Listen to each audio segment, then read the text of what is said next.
be here. It's an honor to speak to you today. Memorial Day originated just after the Civil War as a way to honor Union soldiers who had died in that conflict.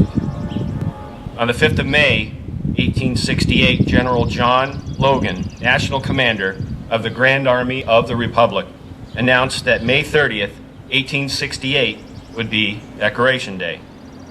The purpose of Decoration Day was for placing flowers on graves and decorating them to honor them for dying in the service of their country. In the 1880s, it was changed to Memorial Day.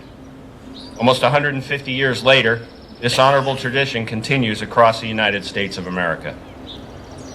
We are gathered here today to continue that tradition. Death is a very real possibility for every young man or woman that joins the United States military. Born in Pennsylvania on October 14th, 1983, Robert James Miller was adventurous as a young child. His mother spoke of finding him on top of things at a very young age. He was an athlete, a Boy Scout, and a musician. On the 25th of January, 2008, at the age of 24, Staff Sergeant Robert James Miller died on the field of battle. According to the Medal of Honor that was posthumously awarded to him, he distinguished himself by extraordinary acts of heroism. This man repeatedly exposed himself to enemy fire, all the while telling his friends, fall back to cover. What drives a man to place himself in the line of fire over and over and over again to the point of death?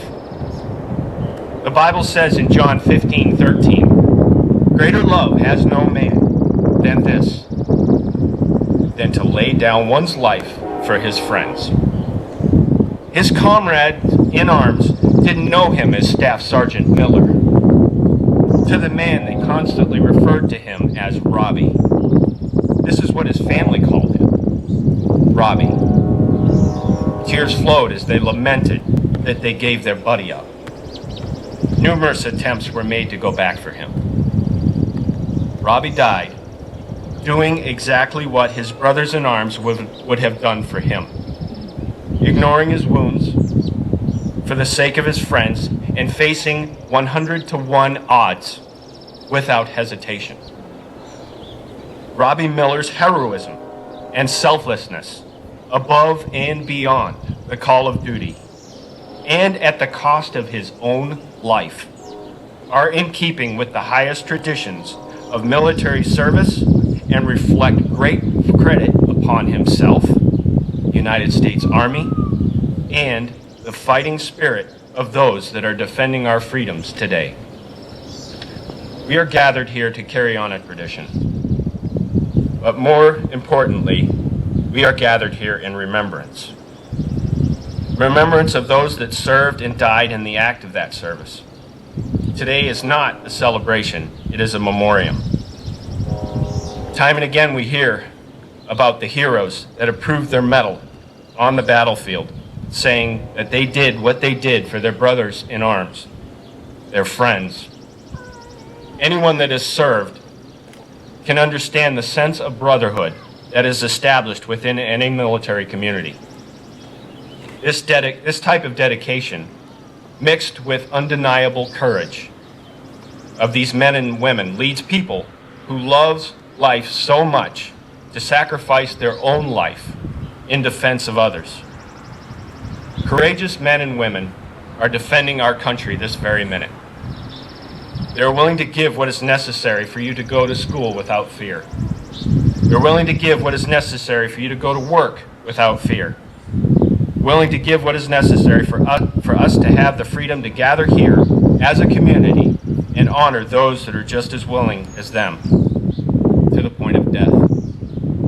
Duty, honor, courage, commitment. All of these terms are synonymous with the character of the Americans that are enabling us to live free. Men and women who look like no one special, act like no one special, when these nobodies are placed in a situation that requires them to show courage, when they are confronted with insurmountable odds in which no one would fault them if they turned and ran, they do the unthinkable. These nobodies face the monster in front of them and advance toward it. This is a character of the nobodies that we have protecting this country. This is a character of the nobodies that have died selflessly in the service of this country.